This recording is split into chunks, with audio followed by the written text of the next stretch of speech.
Good afternoon, everyone. After a Unite the Right rally that left 3 dead, Charlottesville, Virginia attempted to reckon with its own history of systemic racism, first by electing Nikuyah Walker as its mayor, and then appointing Dr. RaShall Brackney as its chief of police, both Black women committed to transformative change that might produce racially equitable systems and outcomes. For her efforts, Dr. Brackney was dismissed. Frustrated by efforts to block her initiatives, Mayor Walker decided against running for re-election. Both women are here this afternoon to discuss the promise of transformation and the challenges faced by those promoting policy changes that have the potential to bring about safe, just, and healing communities for everyone. I chose this day as the day to invite Mayor Walker and Dr. Brackney because we just had elections across the country, including election here in the Boston metro area. Michelle Wu has recently been elected as the new mayor of Boston, the first female of color to be elected. And for many progressives, this is a wonderful moment. But it caused me to think these moments are important moments to take in, but in so many ways, it seems like the challenges really only begin at this moment. And I thought that there would be few who would be capable of sharing with us the challenges that come at this moment than Mayor Walker and Dr. Brackney. I would like to welcome them both here before introducing you further by describing your backgrounds to our audience. Dr. RaShall Brackney is the chief of police of Charlottesville and will be until the end of the month. Prior to being appointed chief, she retired as a 30-year veteran of the Pittsburgh Bureau of Police and served as the former chief of police of the George Washington University. Dr. Brackney is a recognized expert in the areas of harm reduction, procedural and restorative justice practices, and community police relations.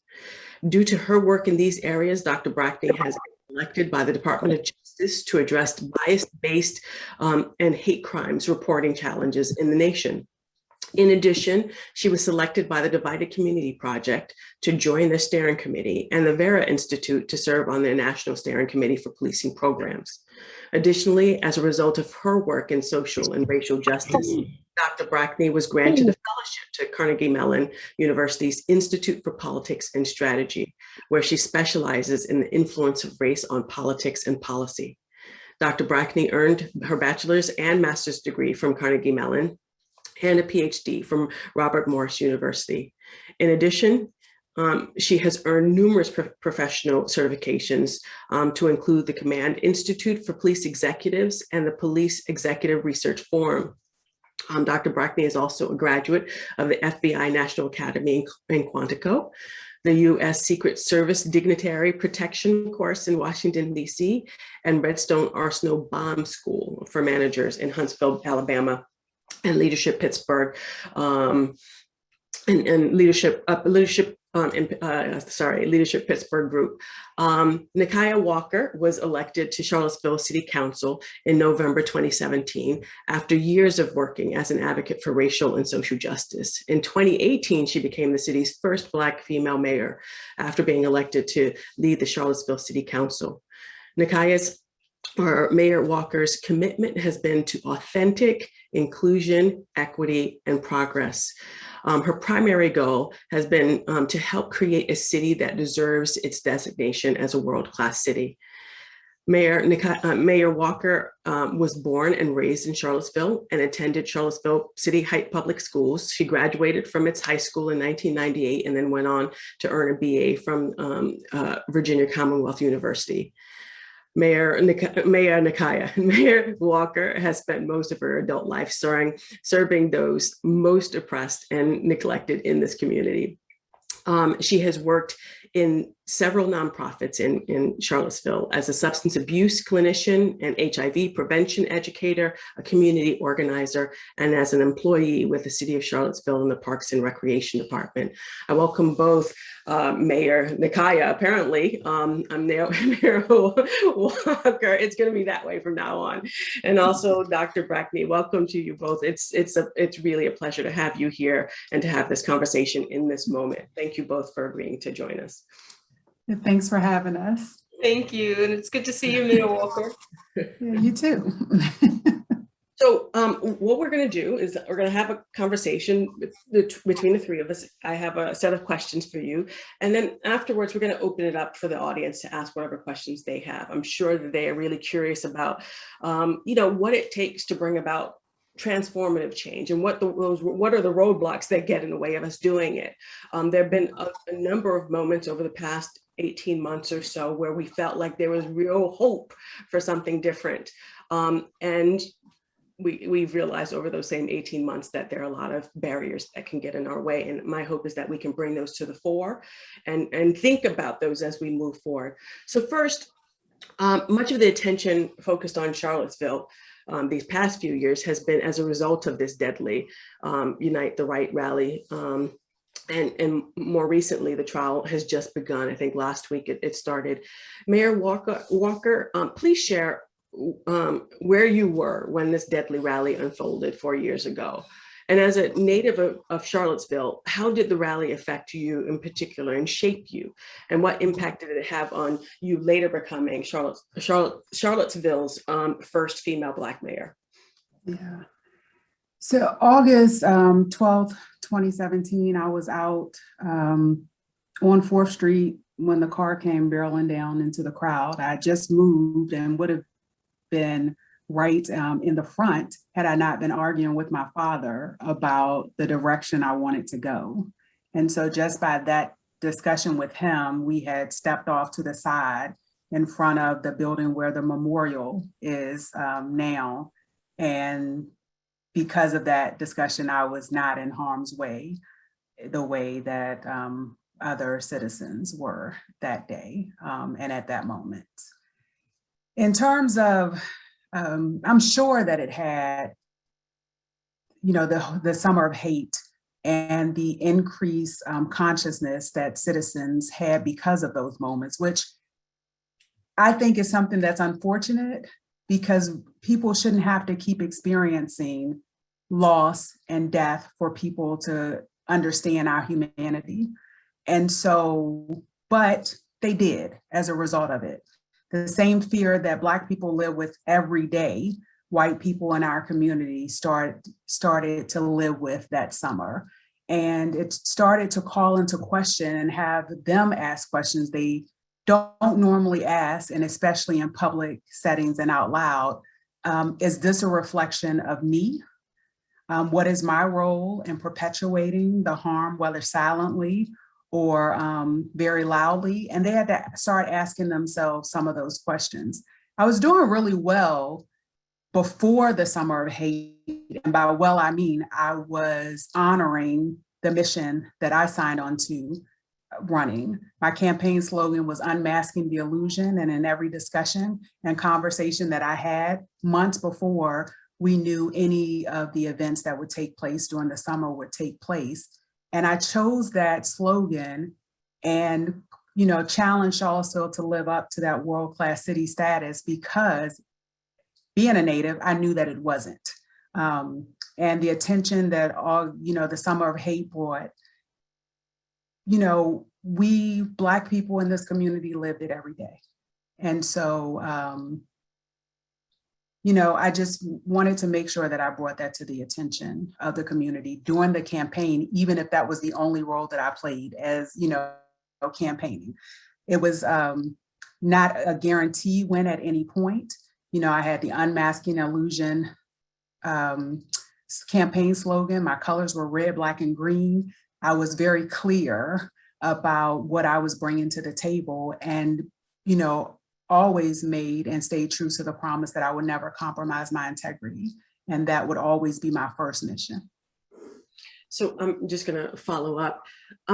Why do you think they chose to put you forward as mayor, given that your politics were fairly clear? They had to have known where you were coming from and that you might put forward ideas that they not just felt uncomfortable with, but were unwilling to work with or allow to move forward. So why do you think they were willing to do that? During the campaign, I made it very clear that not only, even though that was my primary goal and mission, that I also had a lot to offer and bring to the table. And so if you're questioning ability to do the work and all of the work, from what people consider city business of regular budgets to bringing this very radical thought process to our council chambers, I was able to do both. And so I think they knew, no one has ever admitted to me, but I was, it was kind of difficult to deny the force that I would bring to any room. And if you are even contemplating change, then you attempt to get the best person in the seat to do that. Well, we'll come back to that question about the best person for these kinds of roles.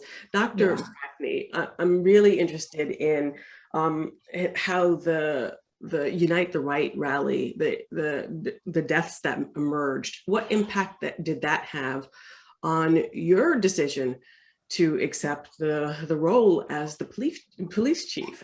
You would, as my understanding, be the first Black woman to do so. And you were the only Black woman on the force while you were heading it up. Is that right? Pretty much. There were two other Black females that were here as I was getting here. One left for a medical retirement, and the other one left to become a magistrate.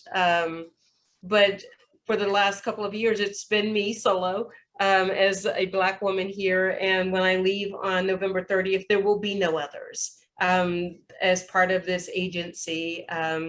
It will remain a predominantly close to 80 to 85% white male profession, reflecting what's going on across the country. It actually did shape, interestingly enough, my decision to come here. And there's a joke later about, I'm surprised Mayor Walker even picked me because I left that meeting saying, oh, that woman's mean and she doesn't like me, and oh my goodness gracious. But and didn't share that until I was off probation, just for the record. You don't talk about your mayor in that way, but at the time, literally on August 12th of 2017, my husband and I were in Barbados. He is a professor in Africana studies. He specializes in 18th, 19th century slave trade, lynching, enslaved narratives. We had found ourselves, we weren't at Riri's house or anything like that. We were trying to find one of the slave plantations, the sugar plantations, that was one of the most violent and harsh conditions. And we were there. We got back to our resort and we saw this all over CNN, API, what was going on in Charlottesville. And my husband is this 6'2" Black man from Mississippi, he's a professor. And he said, I wish we were there.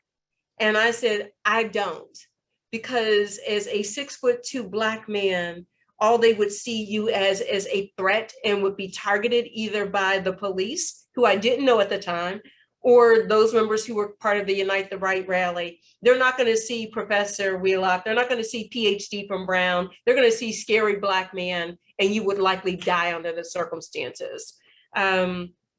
Only to see that there was a job posting and I ignored it. I'm at GW, I'm chilling, right? Who doesn't want to be in Foggy Bottom in DC?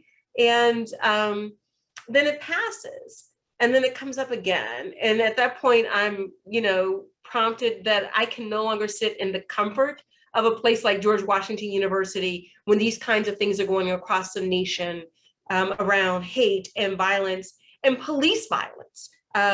That this would be the opportunity, if I was fortunate enough to do it, if you could change Charlottesville and the way we went about the work, couldn't you imagine that you could change policing across the nation? Because that moment we were all fooled by, we thought was going to actually be a movement. So who wouldn't want to be on the forefront of a movement to deconstruct these systems of supremacy, racism, and those persons who were benefactors of those systems, and at the exact same time, see what we could do to reduce the type of impact policing was having on Black and Brown folks and communities, and create the model, the template for reform that I think we both thought could happen when we took the positions. And so to continue this conversation, what were your priorities going into this role? Like, what did you identify as problems that you wanted to address and that you could imagine addressing through a series of policy changes, one imagine cultural change, whatever it is? You tell me, what were you thinking? What were you thinking? No, what were you thinking going into this, going into this role? Seriously, priorities, what were they and why? That's for you, Dr. Brackney. I was going to build off the mayor's priorities. I mean, actually, that might have been the better place to start because it was the greater vision that I saw coming out of her leadership that would have allowed me to do the work. So if it's okay with you, do you mind if we spin it? And then I can tell you how we worked off of what I thought was her vision and the way I saw her leading the city and how I could be a part of that. That sounds wonderful. Mayor Nikuyah, why don't you share with us what your priorities were and why? Oh, priorities. And I'm back to what, you think you have a blank canvas that people are open to you having these radical thoughts and transforming. And what ended up happening is I kept having the radical thoughts because I don't know not how to have them, but I ended up fighting, every day to just try to hold on to the hope within me that this world could be better, even though almost every day I face circumstances that was not. So first, back to unmasking the illusion, I wanted us to acknowledge that the way that we had been doing things, this world-class city status that we had claimed, for ourselves, that it wasn't authentic. And we had not created the community that everyone could thrive in. And then what does that look like when you talk about what do you need to create a community that everyone can thrive in? And so what does truly looking at everything through an equity lens, what does that look like? And you have to then have people on board who understands what equity really is and what it means for our community. Because I think a lot of times people think that there's this standard definition that's going to fit everybody. And that's not the case either. And then I think what I do really well is to force that conversation even when people are not comfortable with it. So being able to bring justice, fairness, welcoming, belonging to every conversation and force people, whether they really were invested in it or not, to not be able to leave a room without considering whether they were going to create hardship so that we did not meet our goals, or whether they were going to move out of the way, or whether they were going to help us deconstruct these systems. But what people often wanted was to change the goals. That hasn't changed even to this day for me. It never would. I also wanted to make sure that the community understood that this system was never going to change in this kind of gentle, way. This kind of kumbaya, we stand on Monticello Plantation and hold hands or something, kind of ways. Like, that's just insane. So we have, when most people think of Charlottesville, they are thinking of the beauty of it, Thomas Jefferson, let's go to the plantation and look down. And they, of course, don't say plantation, look down on the city, and let's talk about the prestige of the community.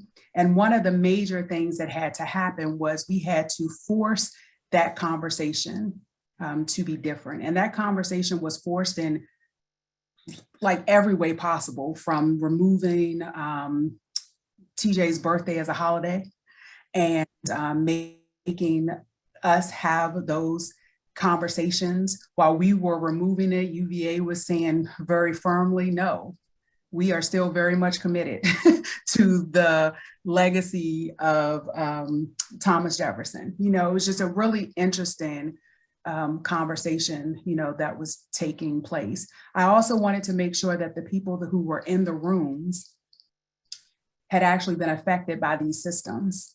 And I did a lot of work to make sure that no matter what we thought of, how highly we thought of ourselves, that the people who were in in the rooms with us, building programs, defining how the city functioned and worked, were the individuals who were most affected.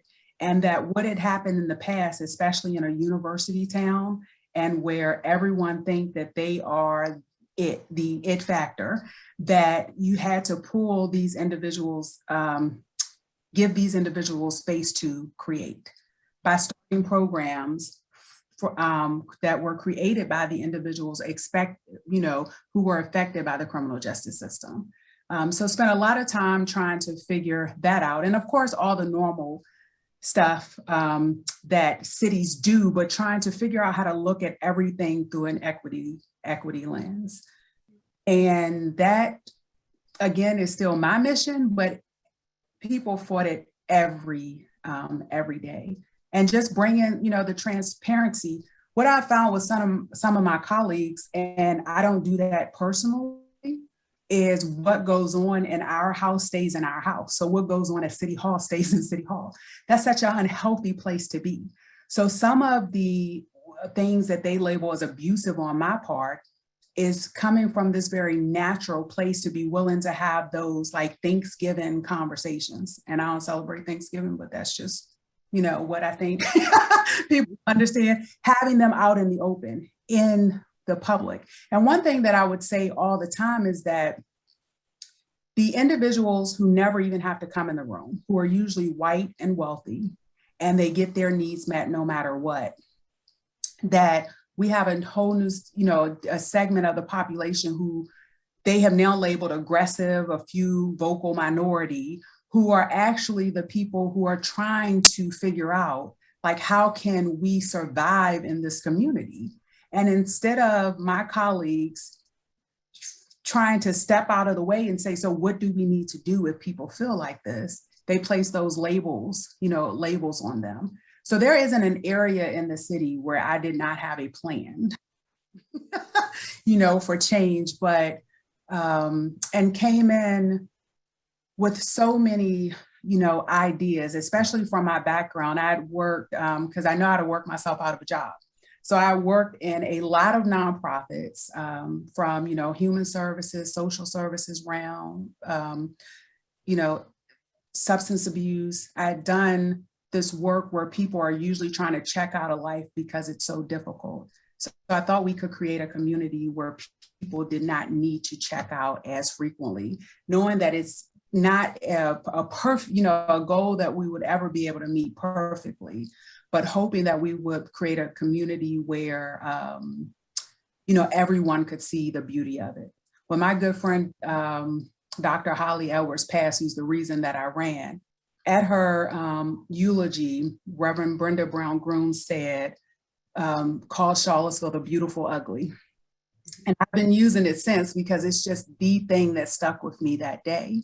And attempting to explain that the beauty that people travel here, retire here for, come and get married on plantations for, we don't have that same experience, have never had it. And the centuries of pain that runs through our veins is what we wake up attempting to deal with every day. And I wanted to do whatever I could to break that down.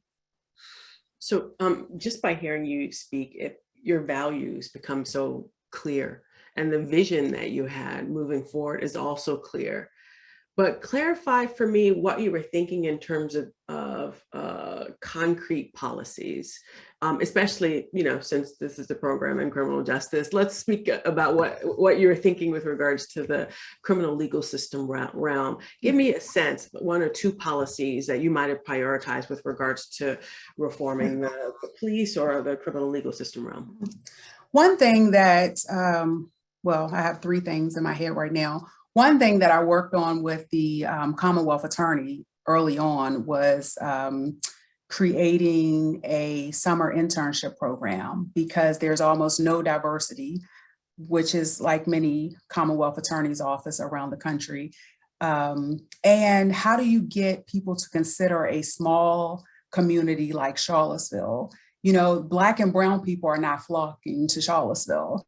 And so one of the thing we wanted to do is to attract law students And so we created a summer internship. It was a paid internship. This is one of the very successful collaborations with UVA, where they were able to use their dormitories to stay in during the time that they were here, in 8 weeks of the summer, where they came and worked with our Commonwealth attorney.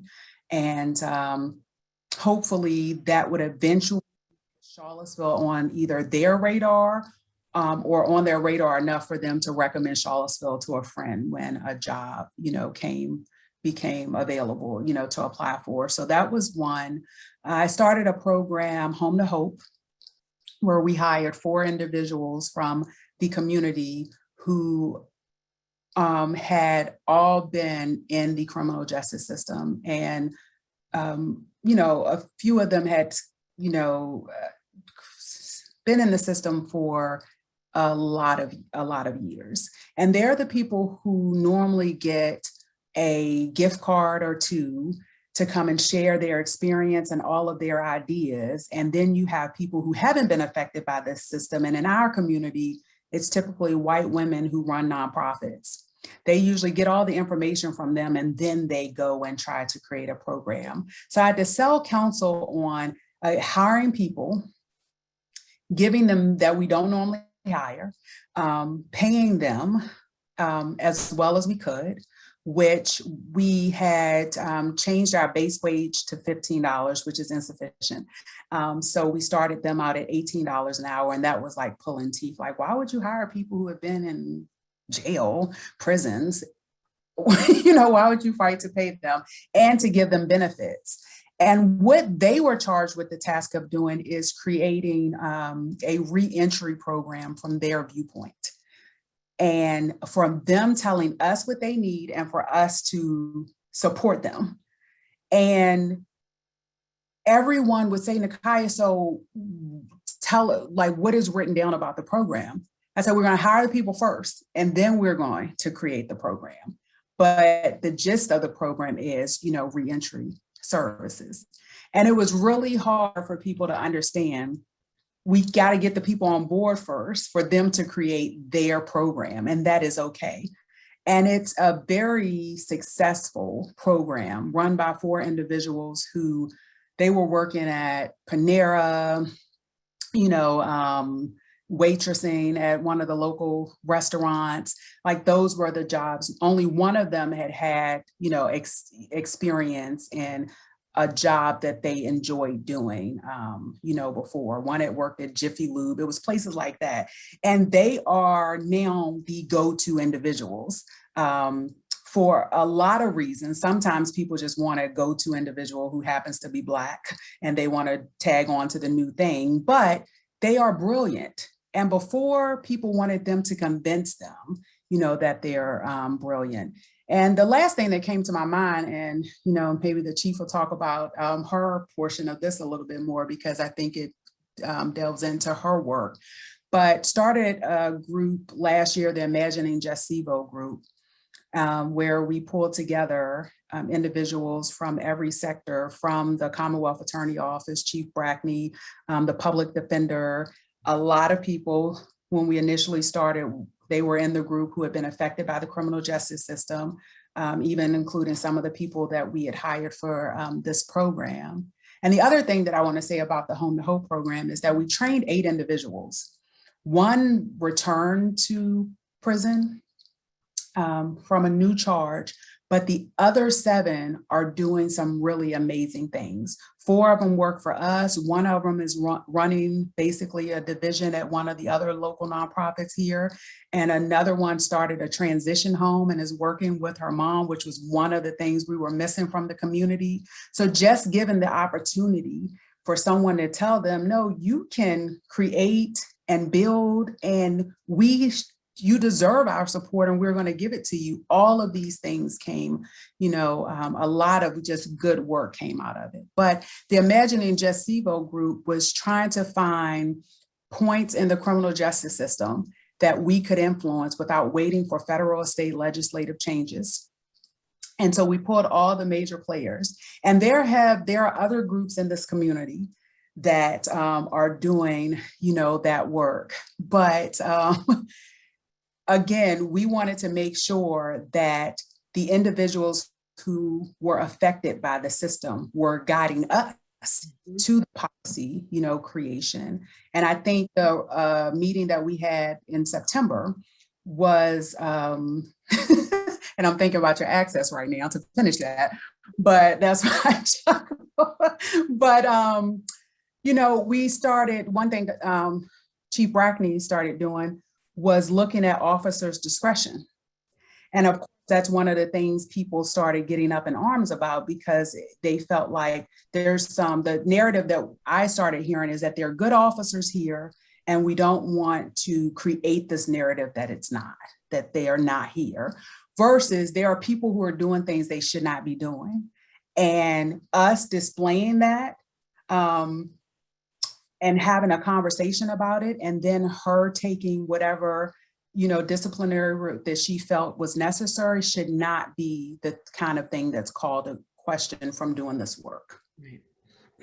Well, that's a perfect segue, I think. Dr. Brackney, here's your space to now share what your priorities were within the context of this broader vision that Mayor Nikuyah created. Yeah, so my vision when I got here, so I was able to build on what Mayor Walker said. I mean, these are our lived experiences. That's the one advantage I can say. This is what I've lived growing up in poor Black communities, poor myself, violent communities. And did that have to be the way that we lived compared to people who had money and wealth, and were the type of services that we would receive in those communities? And I'm originally from Pittsburgh, and last night they elected the first Black mayor in Pittsburgh. That's a large metropolitan area. It's kudos, right? But I'm exhausted with, in 2021, the first Black, the first woman, the first whatever. At that point, we should not be having the first discussions, but we have to fight to get those. My idea was that I worked in the criminal legal system. How could I infuse justice in everything so that authentically, if we were going to call it a criminal justice system, justice was the bedrock of which we then would have the system operate on. And that's what I came in here to do. And that if I could look at every system that was currently in place, and was it a just system? The institution we know is not.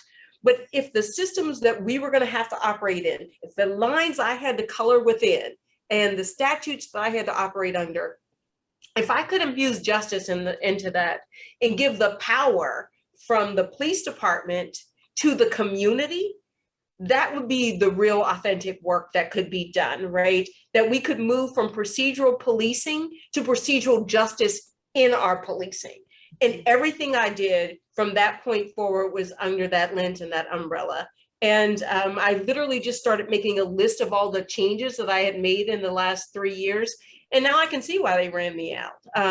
Like, why would you want to be, if you want to maintain a system of status quo, you don't want someone like myself or Mayor Walker in these spaces. Just to give an example of what I'm talking about.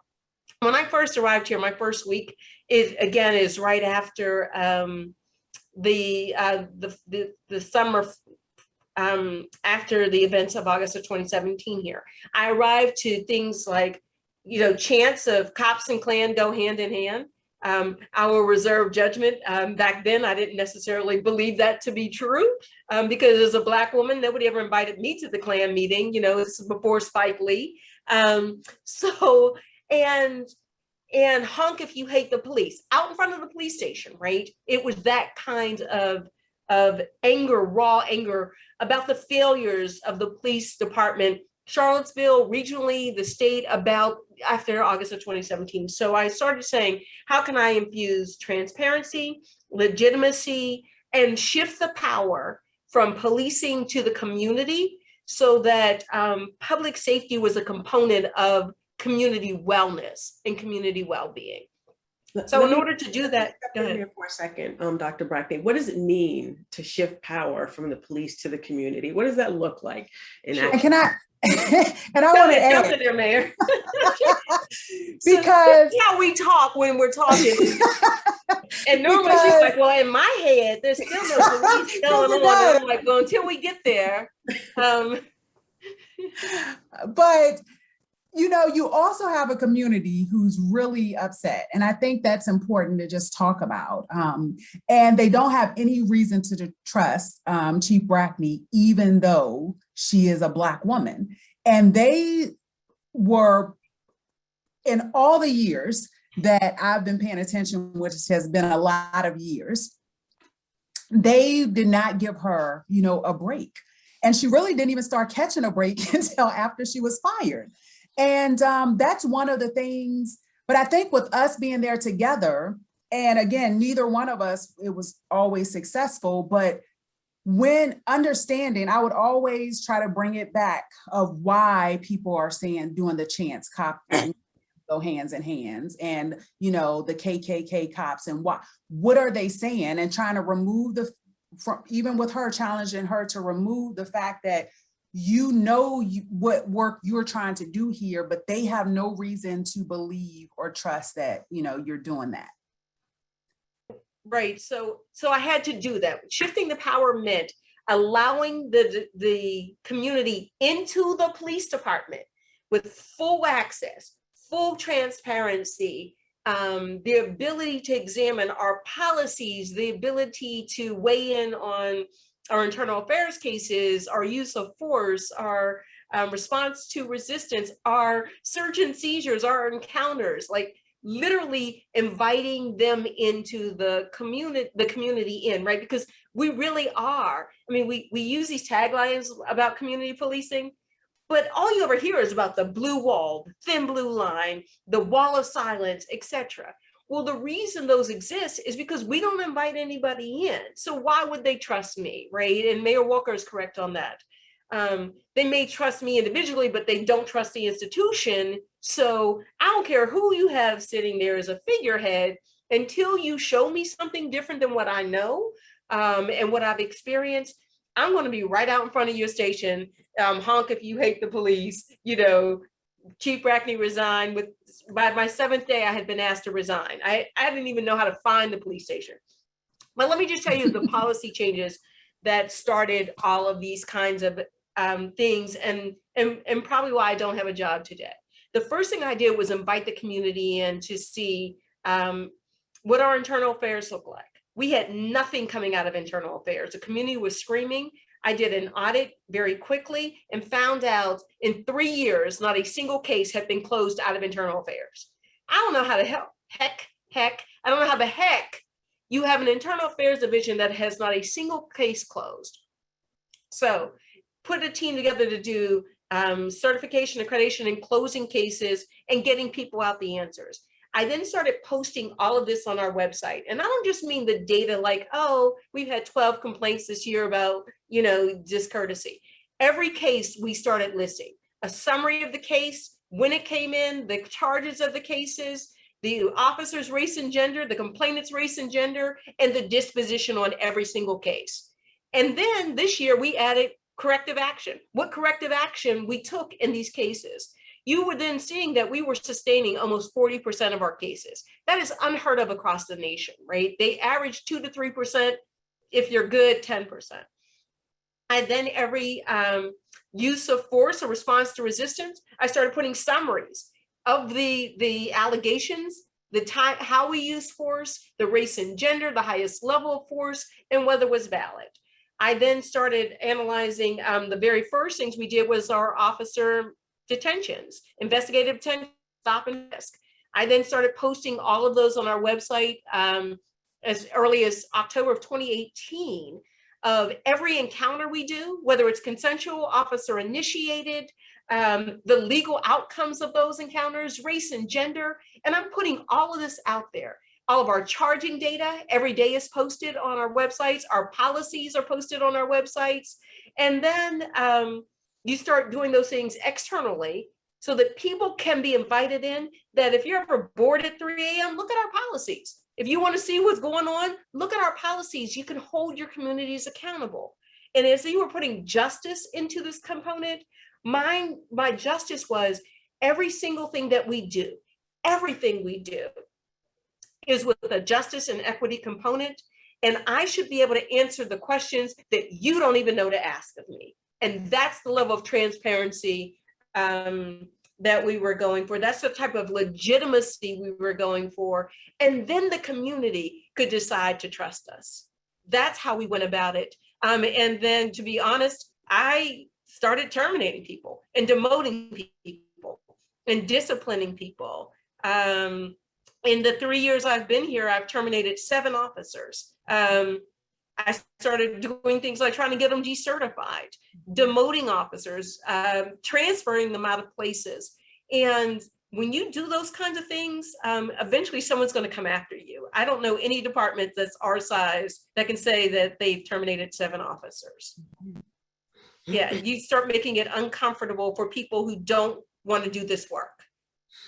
Well, to be honest with you, I'm surprised you made it 3 years. But let me know. I would love to know from both. I think because I can't tell half the time I was Black. I think that's the only reason. My joke is, if they saw Brackney, they saw white, they're like, I think she's white. Maybe she can get away with this.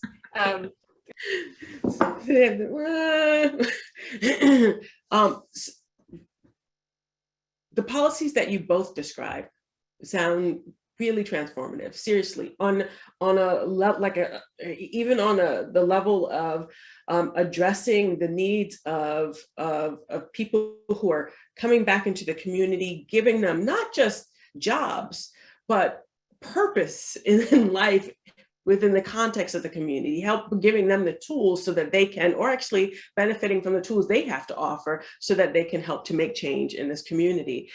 But change is slow, and there are often these hurdles, these barriers. What dynamics of power and politics affected your ability to enact the reforms that you had prioritized in both instances?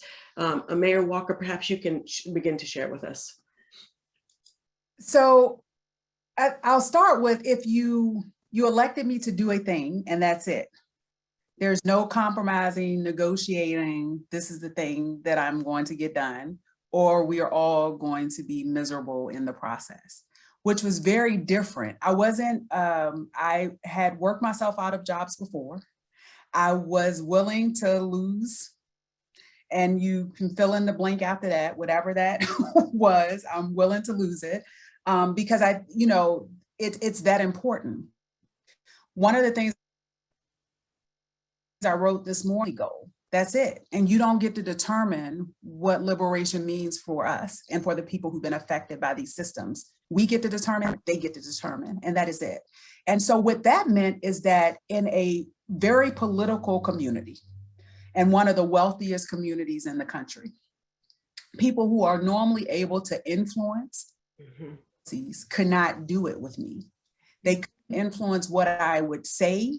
They could not, there was nothing they could threaten me with that I was scared to lose. And so it really changed how things operate. I ran as an independent. We have the big D Democrats that primarily control the Charlottesville community. And with that control, we have a school system where people can either, they graduate and can't read, or they graduate and can go to any top university in this country, including the one that you are a part of. That is in our public education system, that's what we have. I don't know a Native family who hasn't had family members who were in prison systems for a significant number of time, and not just fathers and brothers and uncles, but aunties and grandmothers. Like, it hit the whole family.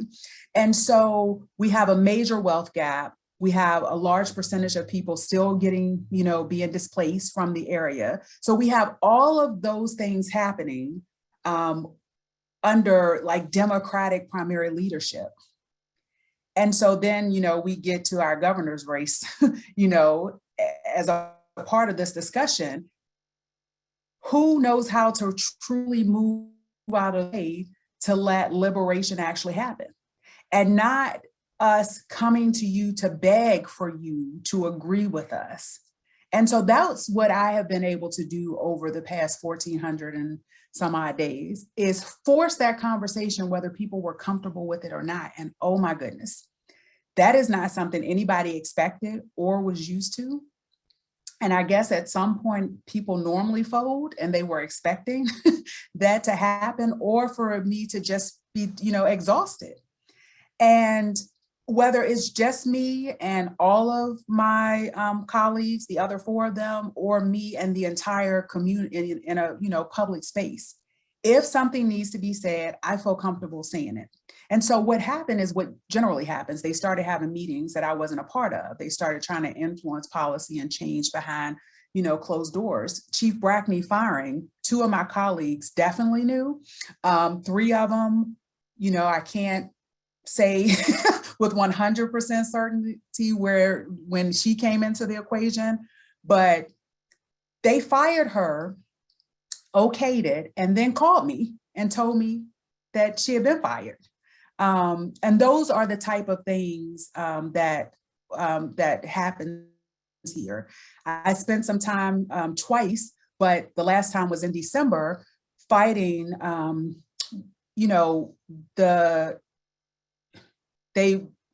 they said internally, they wanted to keep it internally, and I brought it to light publicly, that I had fraudulently spent funds. And what I had fraudulently spent funds on were community panels, discussions. For instance, when Ava DuVernay series came out on Netflix about the Exonerated 5, I had panel discussions with city leadership, Commonwealth Attorney, police chief, city manager at the time. And I also brought in, again, people affected by the community, the criminal justice system, to sit on those panels. I gave them $25 gift cards, which during this discussion became, I was buying votes with 25, like, what do you think of the people who might vote for me that I can buy them for $25 Kroger gift card? What do you think of them? But that was one thing that I was accused of. I brought a speaker in to infuse equity, justice into the climate discussions, because that's another thing that is very whitewashed. And so I brought a Black woman in to talk about how do you infuse authentic equity in the discussions around climate change. Former, graduate of Georgetown University, $150, and that was a fraudulent transaction. So they start labeling you, because of course all Black people misuse funds. And then you end up in this space where you're defending, and you can't defend, which is something that I keep trying to do. And one day I'm going to learn, you can't defend yourself against lies, and they're going to spend it. So I definitely now know that I should have spent some time doing some things differently. But some of these things we had to have the discussion, publicly. So the same things that most people, are faced with. And I was asked by a reporter last week, she started the discussion off by saying Black mayors are deciding not to run for reelection. And she used Keisha Lance Bottoms as one of the examples. And so our discussion went on, and she had watched some of the city council meetings. And I think she was trying to say, because I don't really know, because I was irritated by probably this point in the discussion, but I think she was trying to say, hey, you were doing some good things. Like, why wouldn't you compromise some to get these things done? And then she made a point that my colleagues thought that I had some really great ideas, and we get back to the personality of it. They wanted me to be different, to present differently. And we all know, we are 3 Black women sitting here, once you start compromising yourself and reducing yourself from other people, there is no bottom to that. It is just not. I've seen it happen with other people, never considered it. I said, I came in on my feet, I'm leaving on them, and that's it. And so, but those are the type of things that, that have been done. And it's really, and these are some of the most progressive white people in this country, if you ask them. That's what they would say. They are progressive until you challenge them to really take a look internally. And then even our local election last night, you have 2 individuals, 1 Black, 1 white, 2 men, who ran on a platform basically of stability, bringing stability back to local government and civility. It's the same narrative. And what I asked this reporter who wanted, I think, me to compromise a little bit, which I don't know how to do. And I asked her two things. Tell me where it has happened and worked, because I love reading and researching, and I will research it. And if some of those things have worked, I will do the thing. And if I asked her, had she watched the Atlanta's mayor meetings? And had she ever done anything similar to the things she thought maybe I shouldn't do? Because when my colleague starts doing actions that are white fragility and white rage, I say white fragility and white rage during the council meeting. Check yourself, because you are prohibiting us from getting stuff done. And that's it. So from my understanding, that's not being done. Other people are trying to, they don't know if they want to have political careers. They understand that there is a power dynamic here, that no matter what and they have in their back pocket. You read Dr. Brackney's background. You can be excellent, A+, have it all, check every box, and they still find something wrong with you. And so I said, why are we suffering from the same fate? Thank you for that. So before I open it up, I still have a set of questions, but I really want others to get their questions to you. But before I open it up to Dr. Brackney to answer the question that you just answered, Mayor Walker, I want everyone to get ready to ask your questions. Put your question in the queue and we will take them as they come. Remember to keep them brief, because we want as many people as possible to be able to get their questions addressed. So welcome into the conversation after Dr. Brackney takes this question on that I've asked about the barriers. What are the kind of dynamics of power and politics that have affected your ability to enact the kinds of reforms that you wanted to? So I think the first barrier was the assumption that they really wanted change, and that they would allow me to do the work that they had actually hired me to do. But I was mistaken. I was completely mistaken. So some of the barriers to it were this. A system that I didn't realize was going to be as vicious and as calculating, as intentional as it was in maintaining a system that has nothing to do with justice in the criminal justice system or in public safety.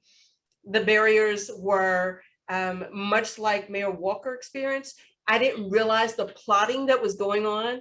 I'm sure the city is not liking me. I'm up to my 40th FOIA request to them, Freedom of Information Act. And that's what I'm finally finding out. I was being plotted against for months and had no clue that this was occurring, between counselors and my own, personnel here who eventually took over, the city manager, the head of the Civilian Review Board, the head of the Police Benevolence Association. Like, it's documented, the plotting that was going on to have me removed because people were uncomfortable. And they knew I would not compromise. Like, that's, Mayor Walker talked about when there's no compromise. Can you imagine two of us in the room and neither of us is compromising?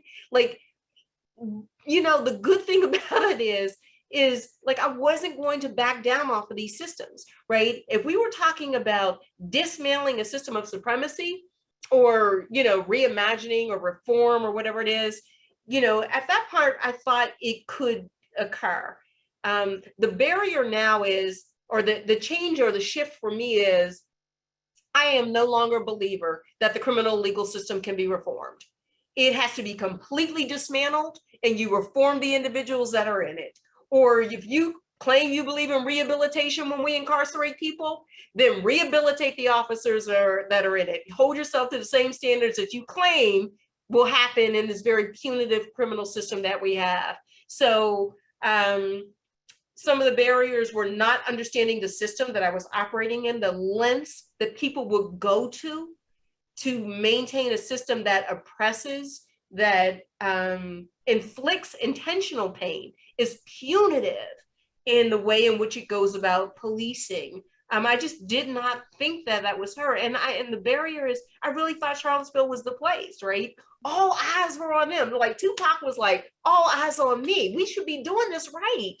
And I thought that we were all in the same thing. And then the other barrier is, and Mayor Walker just said it, semi-woke folk, right?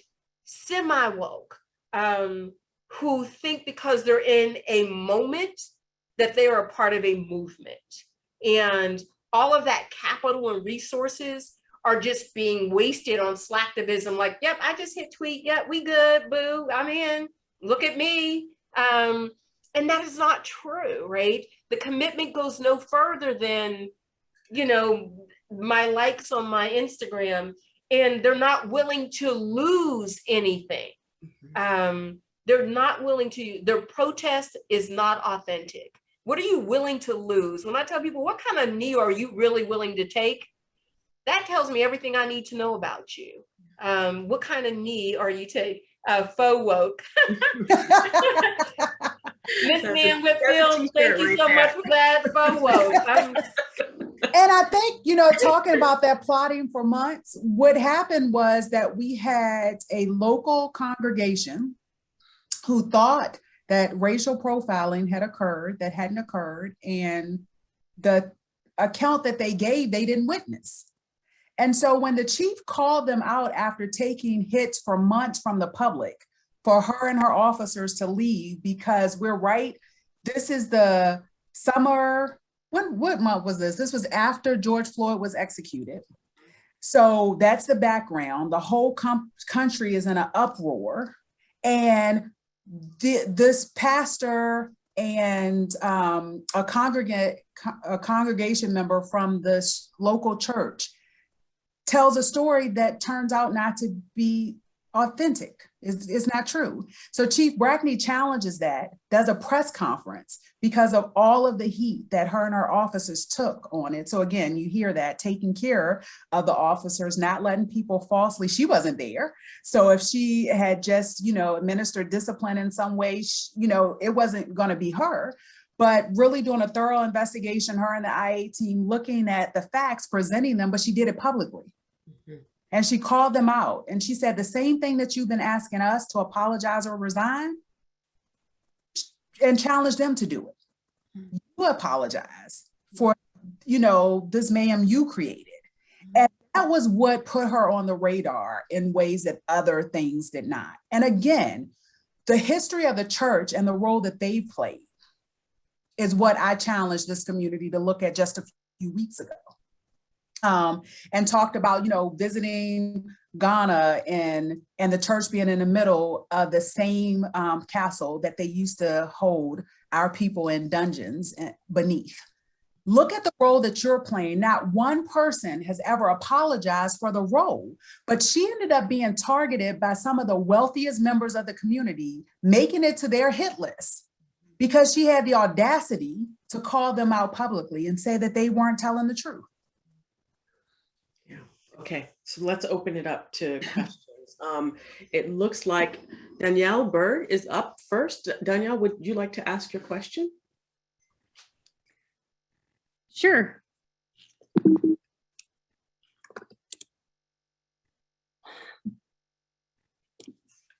Hi, I don't know. Hello, thank you so much. I've really enjoyed what you've had to say. And I've just been thinking so much about, I just really enjoyed the infusing the justice into the criminal legal system. And I think, Dr. Brackney, you answered my question, because I said, my question is, what would it take, and can it even be done? I mean, the efforts that both of you have taken have been tremendous, but you have been basically just thrown out. So maybe I just ask, is it even possible? I think that's the question. So it is possible. Mayor Walker was laughing. If you see me, I'm in my office for the first time in a while, right? People do not take lightly to change. I mean, we know that, right? Think of it when you try to, if you have children, you took that little binky thing away from them, little 2-year-olds lost their minds, right? Over just that little change. So you're imagining a system that has been in place literally for 400 years to punish and to humiliate and demean certain populations, particularly Black folk, right, and brown folks. So the way that it was built will not allow you to reform it. This has to be knocked down. And Dr. Brian Williams says all the time that the soil, I mean, he's from UVA, shout out if he's here or listening, but he says it's the soil. It's not the apple, it's not the tree, it's not the barrel, it's the soil. And if you continue to invest in that kind of soil, you're going to get that kind of product. So you cannot keep this system in place. There is no way to infuse it unless we're all doing this as a team. I need Mayor Walker in place to allow me to do the work that I do and trusting that we're on the same page. You have one disruptor, you have a city manager who is not interested in this work, or you have a strong mayor who's not interested, you have a union who's not interested, because they're all profiting off of this work. Literally, when I say crime pays, it pays everybody except the person who goes into that system.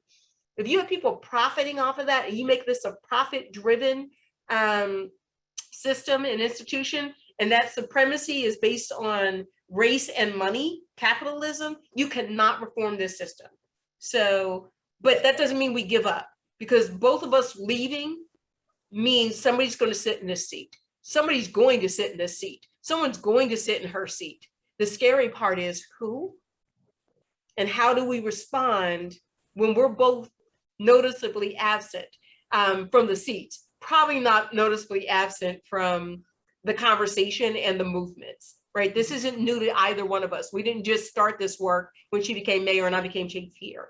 This is decades of work to find ourselves here. And I just wanted to add, it's not just the disruptor, it's all the people who stay silent. It's the people who will say in private, we were doing some really good work together, but they don't want to say it publicly because they are very much a part of the community and they don't want to risk not being accepted. And for those people, they're not Black people. I'm talking about white males, white women with status, leaders in their field with, stability, income stability. Some of them have wealth, some of them think they have it, but some of them have it. And those individuals, when stuff starts hitting the fan, they just sit there. And then they want to have these private conversations with you about, I wish that, what do you wish? Your mouth work when you in court. I need to work now. Speak up. And so, but they won't. And so that is the major thing. And you have to ask why. And what Chief Brackney said earlier about, I'm always talking about what happens in my head. And thankfully, what happens in my head is much more beautiful than what happens in the world. And I hold on to that. But why can't we do it? And that's one of the things I'm trying to hold on to. Charlottesville is resource rich. You would think that all the resources are here, but people do not use their expertise to benefit. And an example of that is these surveys that they put together that you could probably get a group of fifth graders to compile to use as evidence that she needed to go. No one from the university said, hey, let me run and see if I can put this in some kind of readable, form and actually look at who makes up the police department, who completed the surveys, what did they actually say?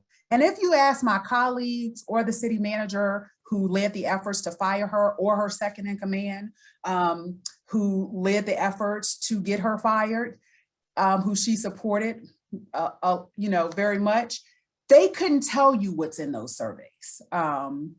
And all of that is problematic. Thank you so much, Danielle. It's good to see you again. So we have up next RaShall Hall, and after RaShall, we have Lloyd McDonald, and perhaps Tom Parker would like to ask his question as well. So I'm going to try to get in as many questions as possible. RaShall, would you like to ask your question? Thank you, Dr. Smith. I tried to just type it in the chat to save time, but this is specifically to Mayor Walker. You talked about some of the things that you felt like you could have done differently to protect your blind side against some of the lies and misrepresentations. Could you say a little more about what some of those things are? Or Yeah, I don't know. The different that I'm talking about is maybe not spend so much energy on it. Not necessarily that I would have a plan to address it. I could have ignored them. Nothing would have happened. I don't know how healthy that would be because, again, once a label is placed on you, it sticks. But I spent a lot of time just battling issues, topics that today I'm thinking maybe I should have ignored, some of those. So that's what, when I made that statement, that's what I was thinking. Thank you, Rasan. So it would be easier or save time if I ask the questions, but I actually like people to ask their own questions. Yeah. And I agree. yes. So We get to see their faces. you can Yeah. get to see the faces as well. Tom Parker did ask the question directly to me, and so I'm going to ask his, but then move on to others asking their own questions. So Tom asked a question for both for Dr. Brackney. How much opposition to your transformative actions did you receive from within your department compared to that from the community at large? As a former FBI agent and fire and police commissioner in California, he applauds you and Mayor Walker in your courageous efforts. So kicking and screaming. So I think the community, the resistance coming from the community is the one thing I did not do as well. If I was to rethink it, is the community didn't know all of the work that I was doing, right? You could see some things, you could see it out there, but when you're fighting everybody, and I do mean everybody, who has time for the PR stuff? I mean, really, your health starts to, when I say health suffers, I know the mayor and I neither of us were working out, right? Took the pandemic to do those things. You're not eating, you're not sleeping well, because you have so many fires that you're battling. And as I tell people, you're juggling glass balls. You're not, any one drops, something is going to happen. Internally, the resistance is, I'm gonna just give it to you like this. I am a northern girl from Pittsburgh, below the Mason-Dixie line, in Virginia, in Charlottesville, in a 99% white male-dominated field, who has the audacity to be uppity, come in here and say, you can call me doctor or you can call me chief. I'm gonna let you decide, right? And how dare you, right? There was so much of that. Your tone is so offensive. The way you present, we love your ideas, but you're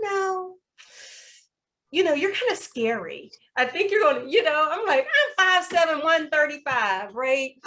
You were not kind of scary, you were scared. Yeah, I'm scary, yeah. Right. So, you're according to them. Yeah, you're threatening. I'm afraid to be in the room. Stuff Mayor Walker would say, we're afraid to be in the room with you. So opposition was coming from everywhere. Yeah. Everywhere. And then we were doing things that were gaining national attention. When you hire, we are the only place that I know, and if somebody else knows, we hired a Fourth Amendment analyst who does nothing else, civilianizing positions. That was another problem. I started civilianizing positions, and officers had these cushy indoor jobs. And I'm like, hold a second, we hired you to do this work. We're going to have this person do it. But I had a Fourth Amendment analyst who does nothing but look at every one of our officer-initiated stops, reviews their paperwork, triangulates that against their body-worn cameras, then triangulates that against what they put on their dispatch and CAD, and then we post it.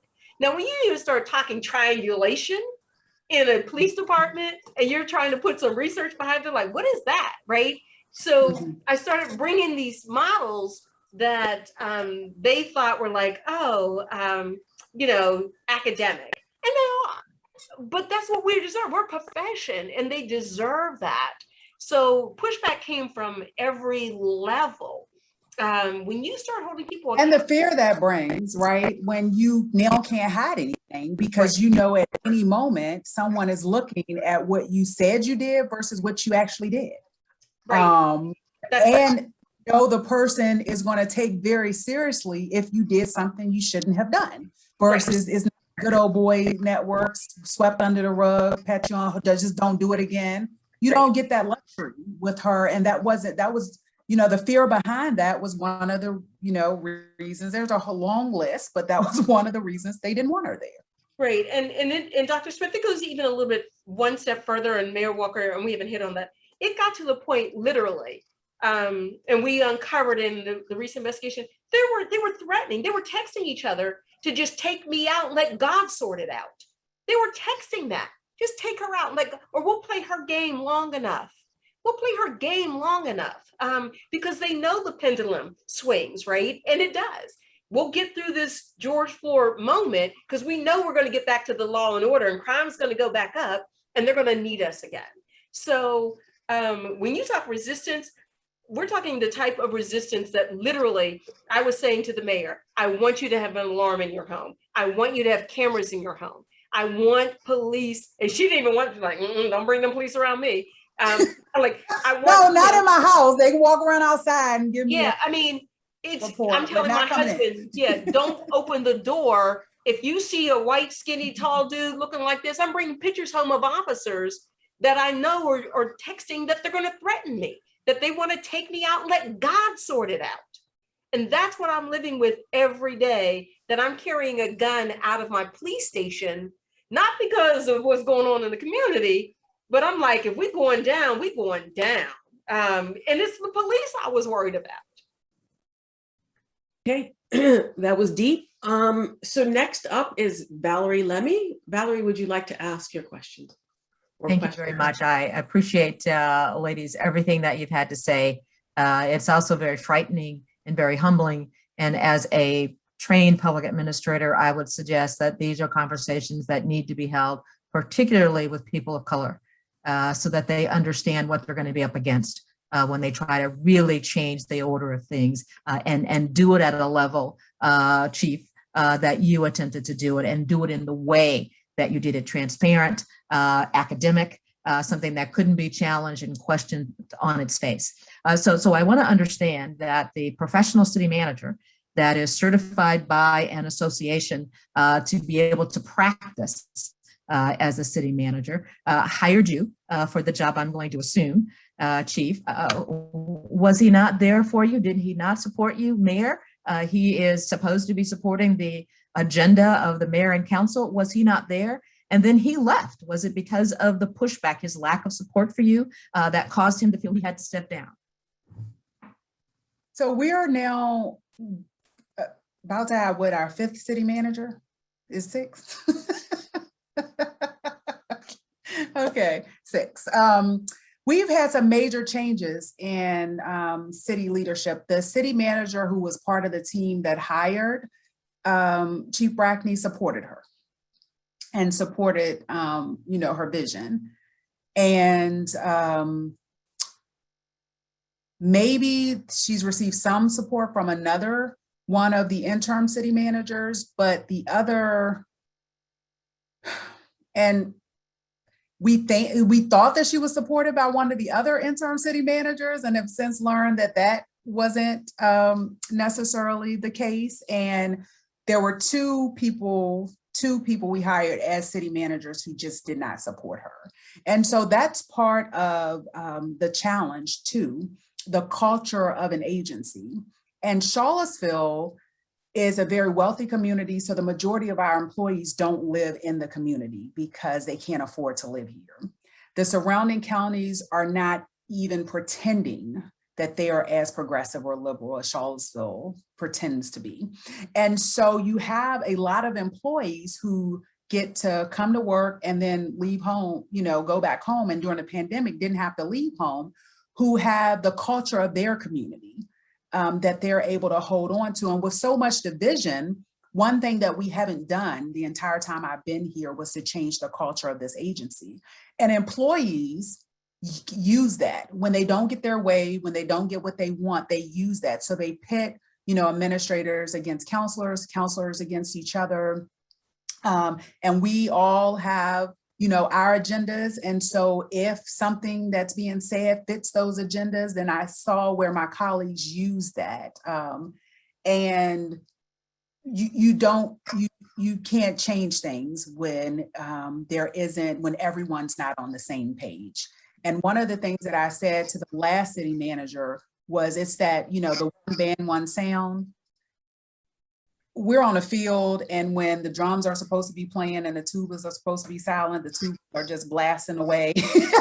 You know, whole orchestra shows up from somewhere, they ain't even supposed to be there, and they start playing and doing their own thing, and that's happening.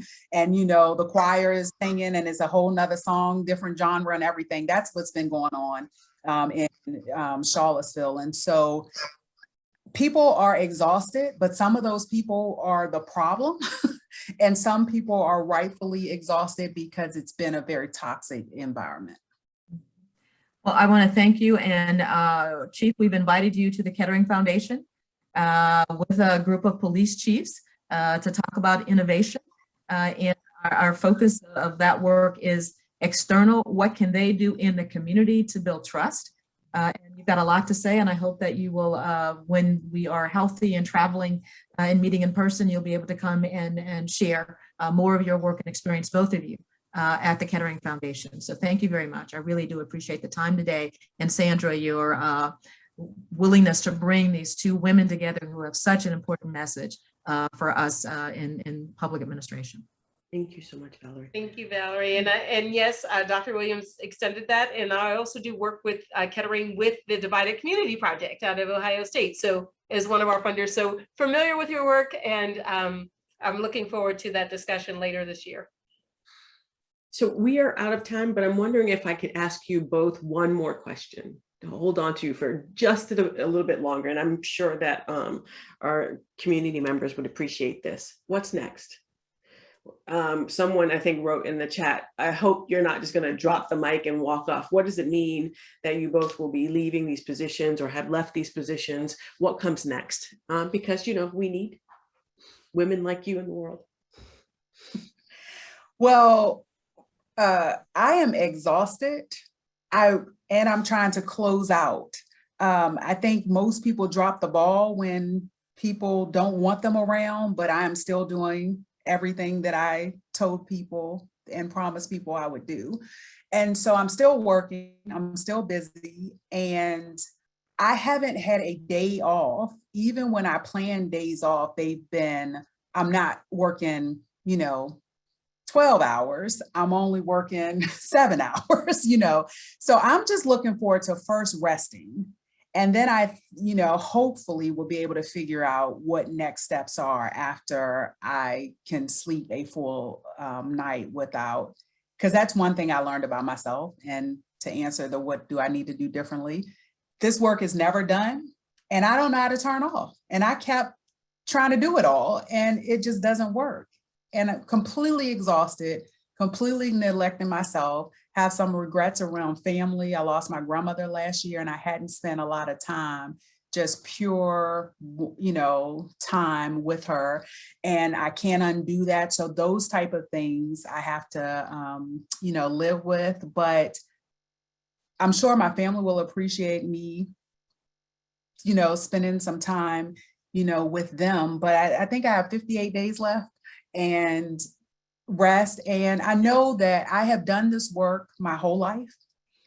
So I know it'll continue. And now I know a lot more about how government functions, how people function.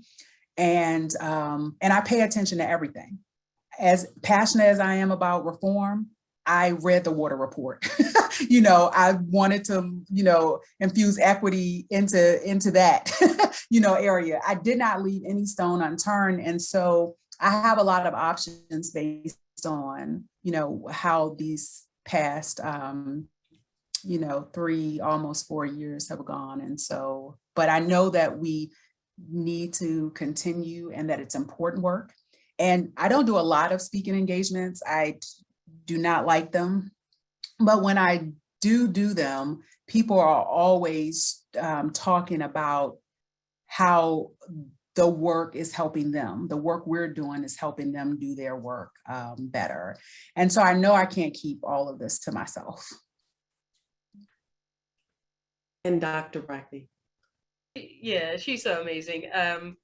So, you know, one, I have 27 days left to continue.